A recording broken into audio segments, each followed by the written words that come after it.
تو بھائی دین ہے، کلمہ ہے، کلمے کے بعد نماز ایک اہم چیز ہے جو اسلام کا ایک اعلیٰ ترین شعار ہے۔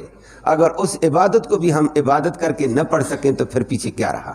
پھر اس عبادت کے لیے طہارت ضروری ہے، اور اللہ ہمیں معاف فرمائے، اللہ معاف فرمائے۔ آج کا نوجوان طہارت سے نہ بلد ایسے گھومتا پھرتا نظر آتا ہے، تو پھر افسوس ہوتا ہے کہ خدا کا بندہ مسلمان کے گھر میں پیدا ہوا اور اس کو اپنی طہارت کا پتہ بھی نہیں ہے کہ میں پاک کیسے ہوں گا۔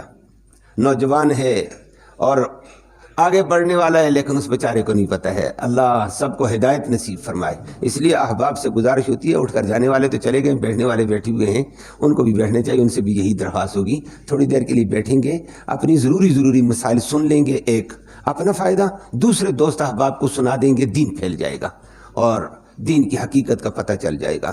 نماز ہے، لیکن نماز کے لیے طہارت ضروری ہے، پاکی۔ اگر پاکی نہ ہو تو نماز نہیں رہتی ہے۔ اس لیے آدمی کو ایک تو وضو سے طہارت حاصل ہوتی ہے، اور کبھی کبھی وضو سے طہارت نہیں ہوتی، غسل لازم ہوتا ہے کہ غسل کے بغیر انسان پاک نہیں ہے۔ وہ نوجوان بھی اس سے دو چار ہوتا ہے، نوجوان مرد ہے، نوجوان عورت ہے، غسل کی ضرورت ہے، شادی شدہ کوئی ہے غسل کی ضرورت پیش آتی ہے، غیر شادی شدہ کو بھی ضرورت پیش آتی ہے۔ تو شریعت نے اس کے لیے لازم قرار دیا ہے کہ غسل کے 3 فرض ہیں، 3 فرضوں کو پورا کرو گے تو غسل پورا ہو جائے گا۔ اگر 3 فرضوں میں سے ایک فرض چھوٹ گیا تو غسل ہی نہیں ہوا ہے، پاکی نہیں ہوئی ہے، ہم ناپاک پھریں گے، اللہ ہمیں معاف فرما دے۔ اور وہ قرآن مقدس میں ذکر کر کے فرمایا، فرض ہوتا ہی وہی جو قطعی دلیل سے قرآن اور یا ٹھوس قسم کی اعلیٰ حدیث سے ثابت ہو، اس کو فرض کہا جاتا ہے، اس کا کرنا انتہائی ضروری ہوتا ہے۔ تو غسل میں 3 فرض ہیں، جو بھی بالغ مرد عورت ہے، شادی شدہ غیر شادی شدہ، اگر غسل لازم ہے تو 3 کام اس کو کرنے ضروری ہیں، باقی کام کرنے بھی اچھا، لیکن یہ 3 فرض پورے کرے گا تو کام ہوگا۔ نمبر 1، منہ میں پانی ڈال کر، منہ کے اندر پانی کو حرکت دے کر اس کو واپس گرانا، کلی کرنا۔ منہ میں پانی ڈال کر ادخال الماء فی الفم ثم یحرکها ثم یمجها، پانی منہ میں ڈال، اس کو اندر حرکت دے، منہ بند کر کے، اور حرکت دے کر واپس گرا دو، یہ کلی فرض ہے۔ کبھی کبھی اس کے ساتھ ہوتا ہے، کہتے ہیں جی غرارہ کریں، گلے کے تہاں تک پانی آ جائے، وہ روزے میں نہیں ہے، غرارہ سنت ہے، فرض نہیں ہے، وہ احتیاط کرنی پڑے گی، کہیں ایسے غرارہ کرتے کرتے پانی حلق سے نیچے اتر گیا، روزہ ٹوٹ جائے گا۔ وہ روزے کے علاوہ ہو تو غرارے کرو، سنت پورا کر لینا، لیکن تو صرف منہ کی کلی کرنا فرض۔ نمبر 2، ناک کے اندر پانی پہنچانا، اس نرم حصے کی حد تک، حشوم کی حد تک، اس نرم حصہ، ہڈی نہیں، متاثر نہیں کرنا ہے، شریعت میں اتنی کلفت نہیں ہے۔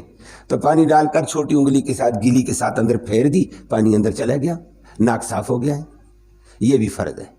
اس کے بعد تیسرا فرض ہے پورے بدن کے اوپر پانی پہنچانا، تاکہ بال برابر جگہ خشک نہ رہے، بال برابر جگہ خشک نہ رہے، سر سے لے کر پاؤں کے انگوٹھے تک سارے بدن کے اوپر پانی ایک دفعہ پہنچ جائے۔ اب وہ پانی پہنچنے کے اعتبار سے ناف بھی اس میں آئے گی، کہ ناف کبھی کسی کی ہلکی ہے، کسی کی اور کیفیت کی ہے، تو اس کے اندر بھی انگلی گیلی کا پھیر دینا، تاکہ یہ بھی خشک نہ رہے۔ پورے بدن کے اوپر پانی کا بہانا یہ فرض ہے، ایک دفعہ۔ یہ 3 فرض ہیں، کسی نے پورے کر دیے۔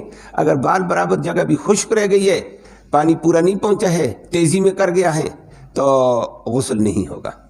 یہ 3 فرض ضروری ہیں غسل فرض کے لیے۔ غسل کے فرض 3 ہیں، یہ آپ کے ذہن میں آ گیا، اور اپنے طور پر بھی رکھو، دوسروں تک دین کو پہنچاؤ، نوجوانوں تک پہنچاؤ۔ نوجوان ساتھیوں سے سوال کرو کہ بھائی طہارت حاصل کرنی ہوتی ہے، کبھی بندہ ناپاک ہو جاتا ہے، سوئے ہوئے بھی ناپاک ہو جاتا ہے، اس کے علاوہ ناپاکیاں آتی ہیں، تو پاکی کا کیا طریقہ، کتنے فرض ہیں جن کو پورا کرنا ضروری، تاکہ ان کو رغبت پیدا ہو، ان کو دین کی سمجھ پیدا ہو۔ اللہ سب کو دین کی سمجھ نصیب فرمائے۔